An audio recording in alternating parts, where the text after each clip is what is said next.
On ne peut pas ne pas parler de Nguyen et de ses œuvres. Et aujourd'hui, j'ai pas l'ambition d'y aborder les détails sur sa vie et son œuvre. Et je vous présente seulement quelques caractéristiques typiques sur sa création littéraire influencée par sa vie et son chef-d'œuvre, Chekio. Car tout à l'heure, vous verrez un film documentaire relatant sa vie et son œuvre.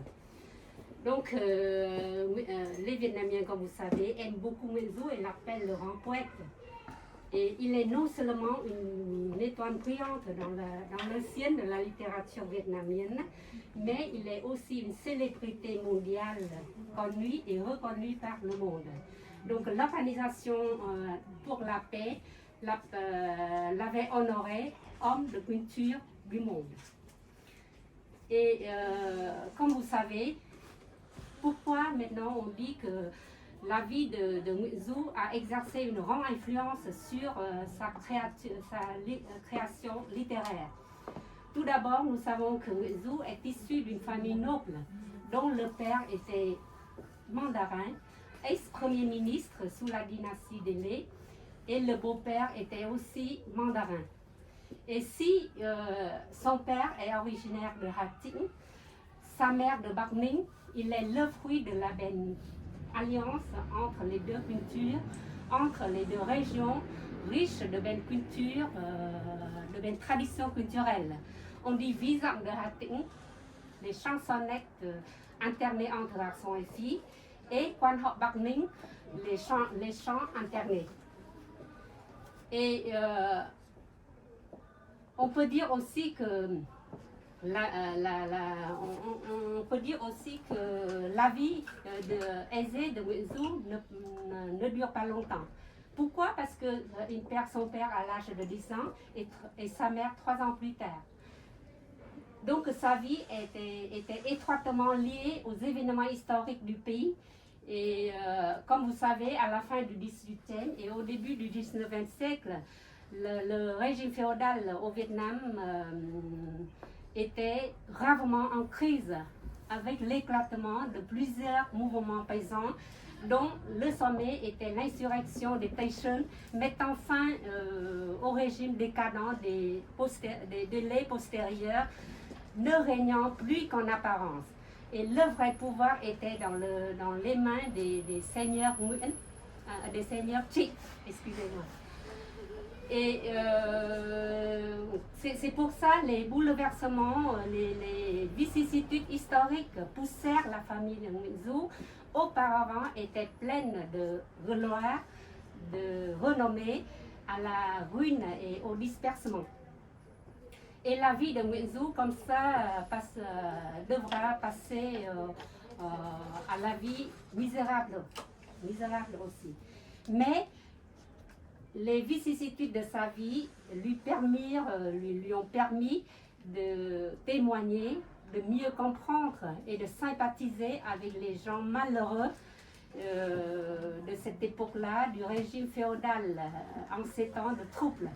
Et aussi d'éprouver les cruautés, les inégalités de la société féodale. Et c'est pour ça ces choses vues faisaient radicalement évaluer son idéologie.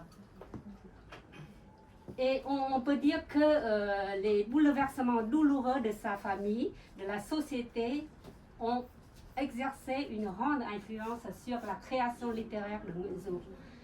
Et ses sympathies, ses expériences ont été orientées vers les vies misérables.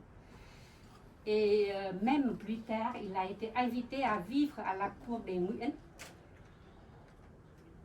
Donc, il a exercé des fonctions importantes. Par exemple, en 1802, il a obtenu le poste militaire et en 1813, il a obtenu le poste d'ambassadeur en Chine.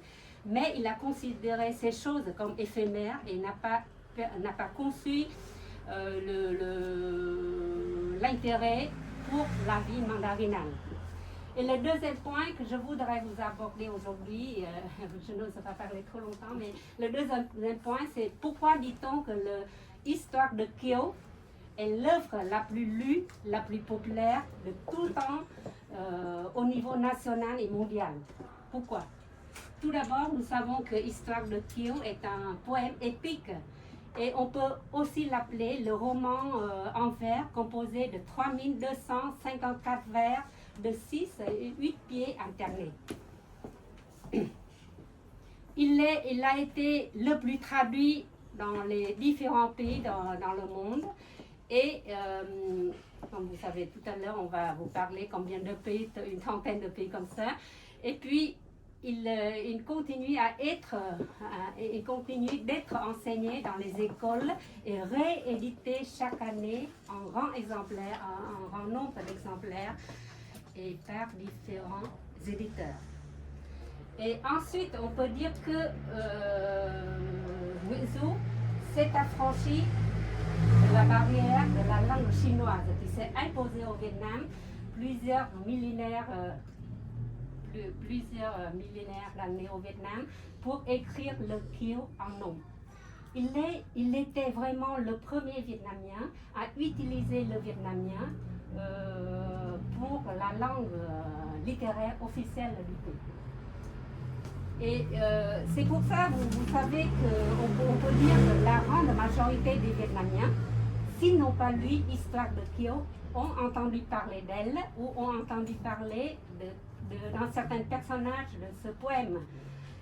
Et l'écrivain, le poète Pham Quynh, vous le connaissez je crois, il l'a évalué en disant que si Histoire de Kyo existe, notre langue existe, le Vietnam est pour toujours.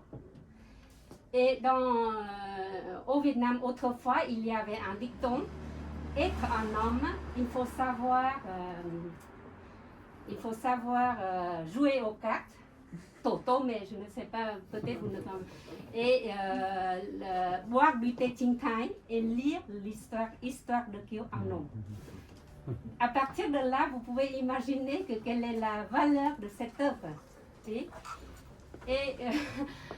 dans cette œuvre, je crois que c'est une œuvre très typique parce qu'il y a beaucoup de personnages dont les noms propres sont devenus les noms communs pour une certaine classe particulière dans la société d'aujourd'hui. Par exemple, Thuy Kiều, Thuy Vân, Kim Trọng, Hoàng Thư, Sở Khanh, Tú Ba, etc. Et il y en a encore beaucoup. Et de nombreux Vietnamiens, de génération en génération, apprennent par cœur les vers de Kyo et les citent dans les situations convenables et où ils les citent en berçant leurs enfants, leurs petits-enfants comme des berceuses. Et, voilà. Et puis, de nombreuses personnes, de nombreux genres artistiques, par exemple, ce poème a été adapté pour le cinéma, pour le théâtre. Et il y a aussi un dictionnaire consacré à l'histoire de Kyo pour faciliter la lecture des chercheurs, des lecteurs. Et en novembre 2011 a été créée à Hanoï une association qu'il appelle l'association des amoureux du Kyo. Et les membres de cette association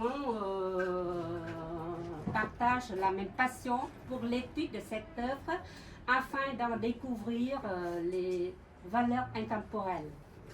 Pour conclure, parce que je n'ose pas vous retenir trop longtemps, pour conclure, on peut dire que Histoire de Kyo et son auteur non seulement sont devenus une source d'inspiration inépuisable pour les différentes générations, les générations successives de Vietnamiens, mais aussi ne cesse de se propager, de se faire découvrir en dehors du Vietnam. Merci beaucoup pour votre attention. Bravo, bravo.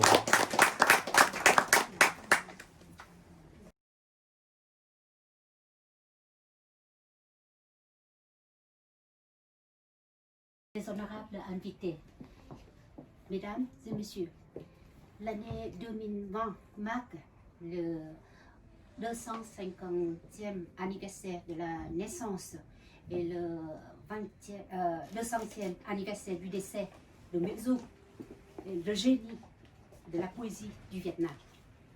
Après 55 ans d'existence sur ce monde, Nguyễn Du a laissé un trésor dans 3 recueils de poèmes en caractère chinois, Thanh Hiên Thi Tập, Nam Trung Tạp Ngâm et Bắc Hạn Tạp Lục, totalisant près de 250 poèmes, et notamment le célèbre roman en vers intitulé Chuyện Kiều ou Kim Vân Kiều, rédigé en homme, considéré comme le monument littéraire le plus important du Vietnam. Avec Chuyện Kiều, Nguyễn Du était le premier à utiliser le vietnamien comme langue de littérature officielle du pays. Son effort était comparé à celui des savants européens qui ont naguère surmonté la barrière du latin pour écrire leurs œuvres dans leur langue maternelle. Avec Chuyện Kiều, Nguyễn Du a hissé la langue littéraire nationale vietnamienne à son brillant apogée et ainsi valorisant la culture, confirmant l'identité vietnamienne. Nguyễn Du a sélectionné les quintessences les plus subtiles dans le langage populaire, dans la littérature populaire du Vietnam. La magie de ces vers est tellement puissante que les Vietnamiens trouvent correspondre eux-mêmes à des situations, à des destins, à des états d'âme, des personnages du Chuyện Kiều. Il s'agit d'une encyclopédie littéraire du Vietnam, de la Bible des Vietnamiens. Chuyện Kiều survit à tous les temps, toutes les écoles, il appartient à tous les âges, à toutes les couches sociales, grâce à son profond humanisme. Ce chef-d'œuvre et son auteur sont devenus une source d'inspiration inépuisable pour les générations vietnamiennes successives et ne cessent pas de se propager, de se faire découvrir en dehors des frontières du pays, comme Madame a souligné. Chuyện Kiều a été traduit en je crois que maintenant, plus de 30 langues étrangères, et avec beaucoup de versions différentes. Donc, je crois que 13 différentes versions en français maintenant. Et l'ex-président américain Bill Clinton et l'ex-vice-président américain Joe Biden ont tous les deux choisi à citer les vers de Chuyện Kiều pour illustrer la normalisation des relations entre les États-Unis et le Vietnam. Cela démontre les valeurs immortelles et les influences du Chuyện Kiều en tant que moyen de communication culturelle et pratique très habile de la diplomatie culturelle. Il démontre aussi la vivacité, la capacité de synthèse, la richesse en nuances sentimentales et l'énergie pérenne du Chuyện Kiều. On ne sait pas, en tant qu'ambassadeur en Chine en 1813, à quel point Nguyễn Du a réussi sa tâche diplomatique. Certainement, il a réussi.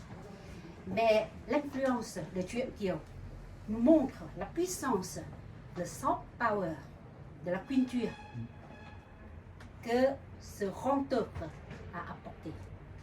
Et c'est pour ça qu'on peut dire que certainement, jusqu'à nos jours, l'ambassadeur Nguyễn Du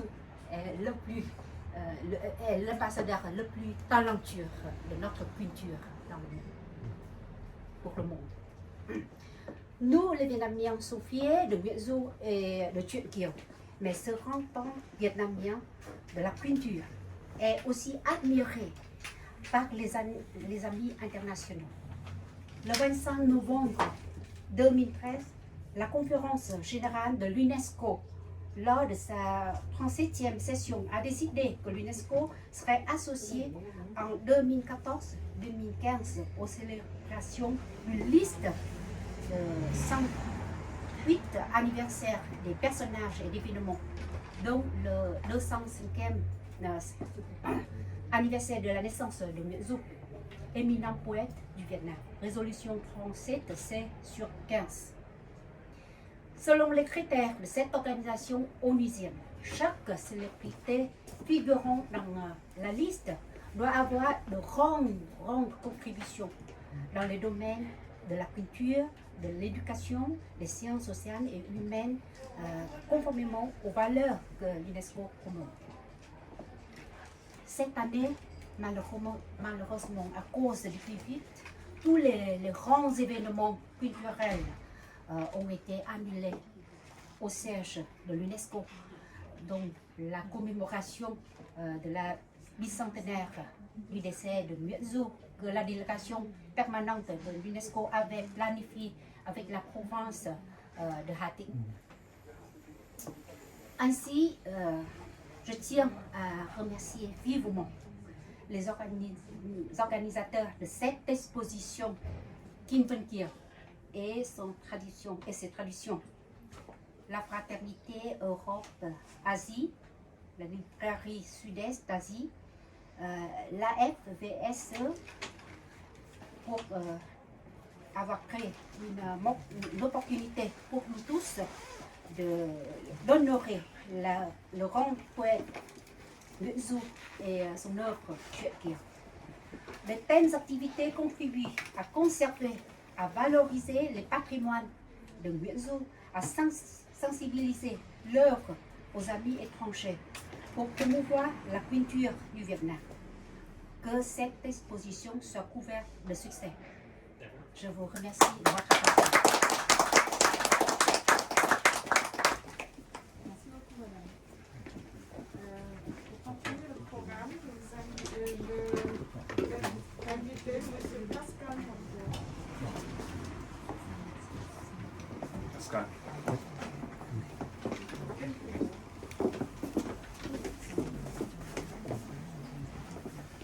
Ngài thưa cô, et une forme d'universalité.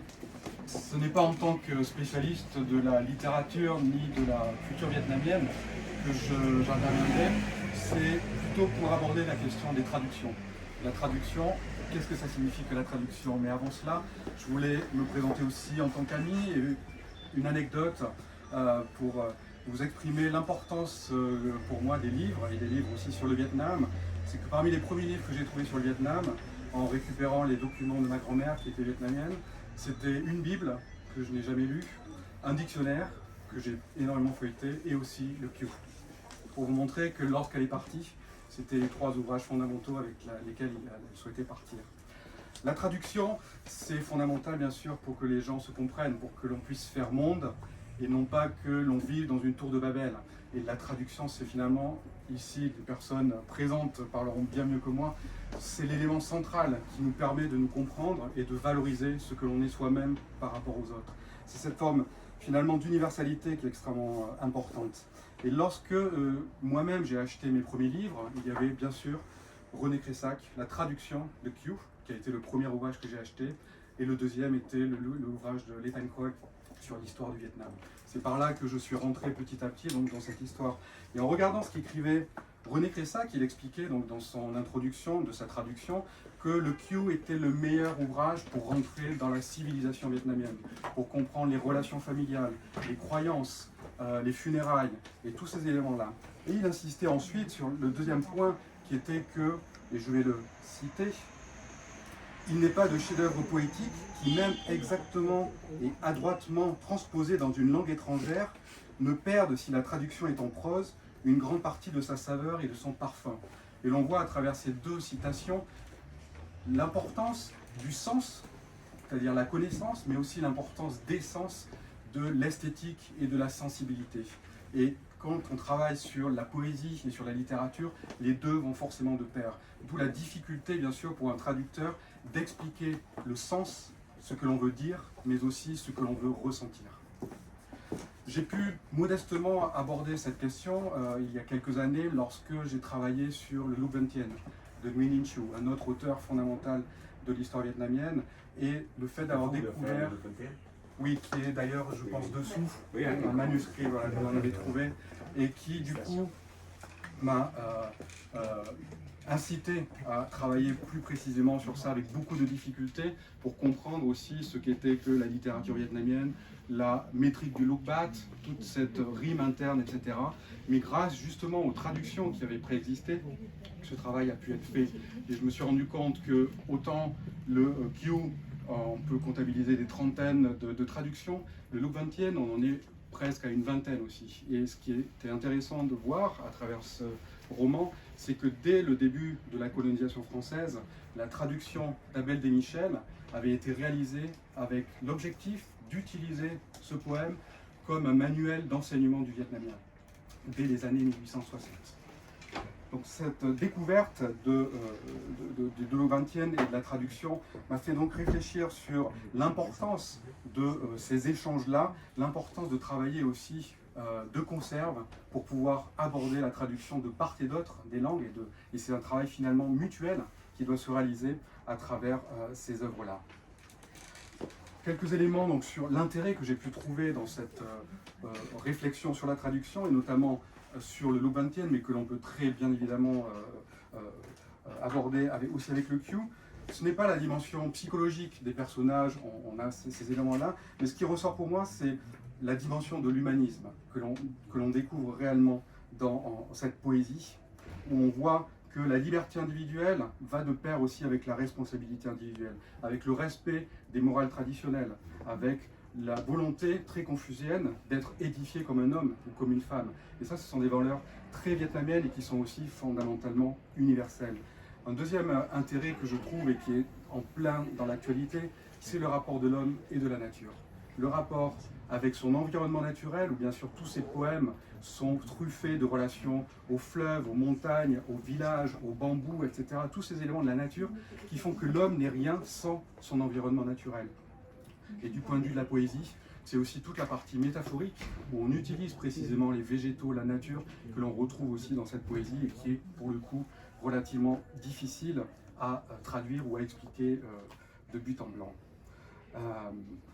Pour ne pas monopoliser trop la parole, ce que je voulais peut-être retenir de cette question de la poésie et de la traduction, c'est premièrement peut-être la richesse et la complexité de la littérature classique vietnamienne, qui est trop peu connue en dehors des Vietnamiens de l'outre-mer aussi, ou des étrangers ou des Français.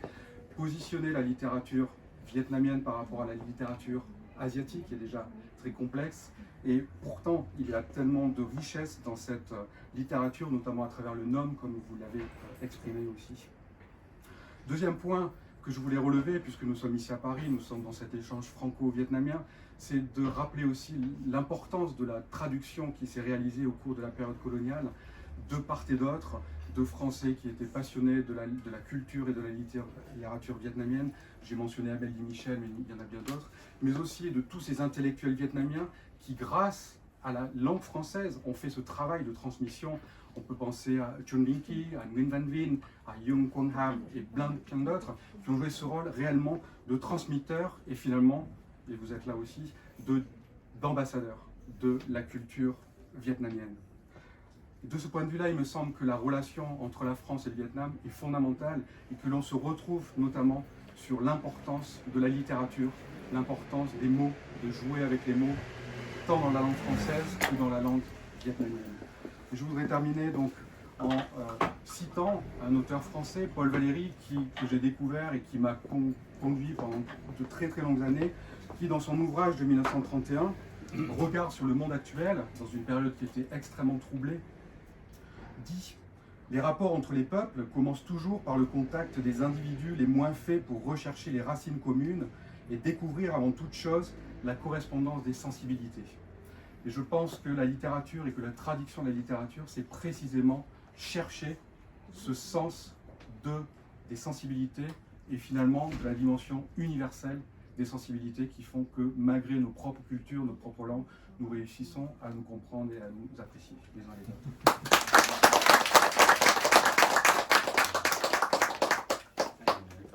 Madame l'ambassadrice, chers honorés invités, chers amis et tous les compatriotes, je suis très ému de vous joindre ici pour célébrer aujourd'hui la 200e anniversaire du décès de la poème Nguyen Du. Comme ambassadrice vient de dire, c'est la génie de la littérature du Vietnam, de la langue vietnamienne et aussi de la culture vietnamienne. Je suis extrêmement reconnaissant de tous les organisateurs, particulièrement, je crois, tout d'abord parce que ici, vous avez la maison de la Sud-Est Asie. Je crois qu'à Paris, il y a longtemps, c'est vous qui continuez d'apporter votre effort pour la présence du Vietnam en France. Je suis reconnaissant aussi à Madame l'ambassadrice parce que par votre travail, la poème Nguyen Du a été connue et a été reconnue par la communauté internationale et fêter ces anniversaires comme un des génies, un des figures de l'homme culture du monde et à travers ses œuvres par le Vietnam au monde. Je suis reconnaissant en particulièrement pour tout ce qui contribue à la tradition, à apporter le livre à le Parlement, parmi lesquels vous avez ici Pascal Blanc, que j'ai beaucoup apprécié de ce que tu as fait, parce que comme tu as dit, le livre de Vân Kiều, ce n'est pas seulement un roman en vers, mais c'est aussi l'histoire, c'est aussi la culture, comme vous avez dit. Il reflète tout à fait la société vietnamienne, le rapport entre les hommes et les hommes, le rapport entre les hommes et la, et la nature. Et je crois que ça, avec toutes très fin, toutes les nuances littérature, de linguistique, historique, que vous avez réussi à apporter le livre Vân Kiều à tout le monde. Parce que je crois que cela, ça manque énormément pour nous, surtout dans le monde actuel. Et je suis tout à fait d'accord avec Pascal quand il m'a dit que voilà, c'est aussi notre relation Vietnam-France et aussi Vietnam entre les pays francophones. Et je crois qu'aussi très fondamental, c'est aussi le fondement de notre langue, de notre civilisation. Et je crois que personne ne peut pas reconnaître ça. Et par pour exprimer toutes ces reconnaissances-là à l'état de toutes vos contributions, j'aime vous dire que voilà, ici, l'ambassade du Vietnam, c'est vous, ce sont les ambassadeurs, ce n'est pas moi. C'est vous, par vos travail, par vos affaires quotidiennes que vous avez apportées. Et je m'engage à être à côté avec vous, de vous accompagner dans tout vos travail ici. Et n'hésitez pas à me dire, à m'écrire ou n'importe pas quel moyen de communication, de me dire donc ce que vous avez besoin pour que je puisse vous accompagner dans le travail. Et je crois que c'est très, pour tous les Vietnamiens, comme Chị Hảo vient de dire, si le Vân Kiều existe, notre langue existe, et si notre langue existe, le pays, la culture du Vietnam existe toujours. Dans ces mots-là, j'aimerais vous dire combien je suis très reconnaissant à votre travail, et surtout dans le contexte de la pandémie Covid, quand même, nous avons un petit moment, comment je crois très fort pour affirmer notre engagement, notre attachement à la langue vietnamienne, à la culture et aussi à la pitié entre la France et le Vietnam. Merci beaucoup. Bravo.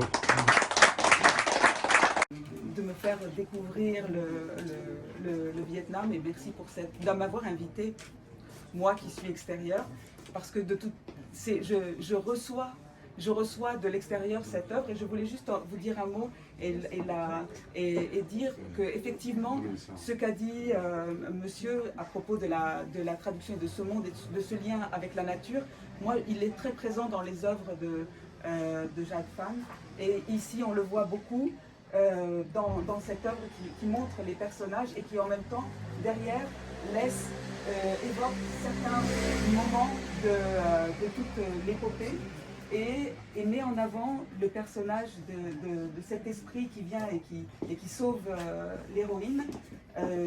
Et en fait, dans la composition, vous avez ce personnage je ne veux pas écorcher les noms qui arrivent ici et qui est aussi en lien avec ce printemps, et le personnage de la jeune sœur qui elle aussi est mise en avant par sa représentation aussi très printanière et dans la délicatesse des personnages, dans leur regard, on voit toute la spiritualité, toute la profondeur de l'œuvre du poète. Et je voulais juste quelques mots pour attirer l'attention sur ce beau travail et vous remercier beaucoup de me laisser entrer par les endroits les plus beaux, c'est-à-dire la littérature, la peinture, me laisser accéder à cette culture et grâce au traducteur à la culture vietnamienne. Voilà, je voulais juste vous remercier. Merci. Merci.